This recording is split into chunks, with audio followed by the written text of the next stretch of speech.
There's people walking by once again, so I'm gonna wait.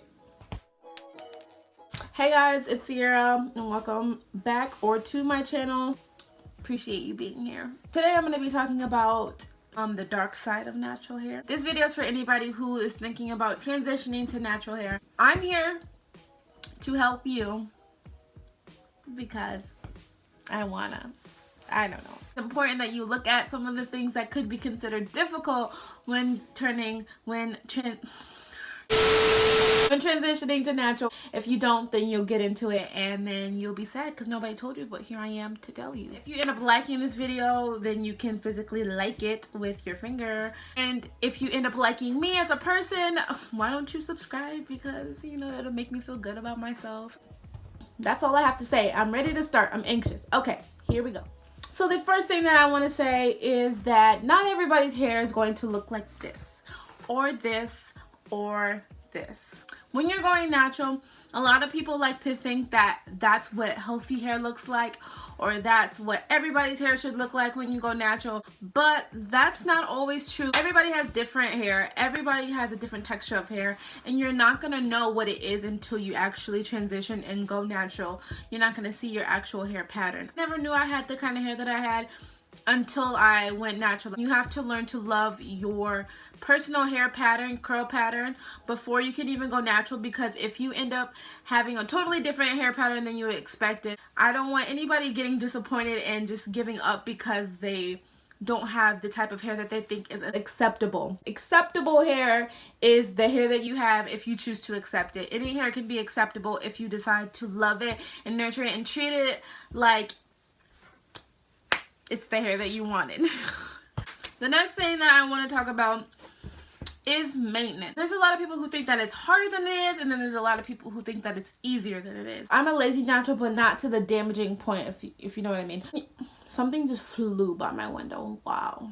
Is that you, underdog? If you are somebody who is transitioning and you have severely damaged hair, say you have a perm, relaxer, heat damage, and coloring all on top of each other, like you have the worst kind of damage that there is, you cannot be a lazy natural for a long time.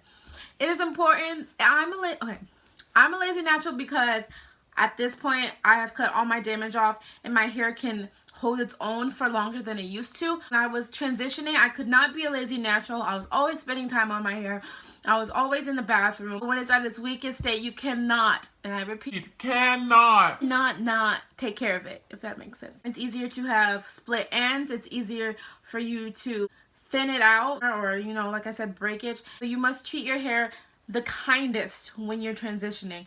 I don't know how I'm going to edit this video because I'm all over the place. Something else to keep in mind if you're thinking about going natural is the fact that the weather can determine whether or not your hair is super dry or super moist. You have to keep in mind the weather when you're doing your hair, whereas if it's straight, you can just put it in a ponytail. In the winter time, your hair can get really dry. And so like I said, since your hair is super weak during this time, you want to make sure that your hair is protected from the harsh cold, because it will be so much easier for it to break off if it's freezing cold rather than it would be in the summer, where you can just go outside with your wet hair. Wash and goes in the winter they're not bad. They're not bad for you, but if you're concerned with your health or getting like sick, it's not a good idea because your hair is obviously wet. When I went outside with my wet hair, it got me sick. It got my hair super dry, and I had to go through a whole recovery process. So in the winter, I'd say be very careful with your hair, whereas in the summer, still be careful, but you can be a little bit more free. If you are someone who is extremely busy, you have no time to ever do your hair, then I suggest that you wait until a time in your life where you can. Going natural while you can't take care of your hair is really dangerous. Like, if you don't wash your hair once a week, you can get dandruff. If you don't detangle your hair, then you can get severe knots that can cause you to have to cut your hair. And you can be doing more damage to your hair than you would be if you were just straightening it all the time and just putting it up. Another thing, if you are addicted, if you are addicted to the straightener, either you need to go to rehab and recover from your addiction, or natural is just, it's not the place for you. I'm sorry. Depending on how fine your hair is and how much heat your hair can take, one straightening can take out your whole hair. If you're natural already, like say I'm natural, I have no heat damage, that's different. One straightening is not going to give me heat damage. First of all, heat damage does not go away. It just progressively looks better until it's time for you to cut it off. You know what I'm saying? Like for me, my heat damage was really bad in the beginning, but towards the end you couldn't even tell it was heat damage. If you see that your hair is bouncing back, it's looking fine, like not many people can tell that it's heat damage, and then you go straighten it because you think it's fine, no. Even though your hair looks like it's okay and it looks like it's healthy, that doesn't mean that it is healthy. Straighten your hair one time and it's still damaged, it's gonna revert right back to the damaged state that it was, and you're gonna have to start from the ground up. Let go of the straightener, and if you can't let go of the straightener, then you're gonna have to figure out something else that works for you. I do have a pimple, but nobody can see it because I'm so far away, but it's right there. The last thing that I wanna talk to you guys about being natural and what you need to be cautious of is money. You can transition or be natural without spending your whole college fund.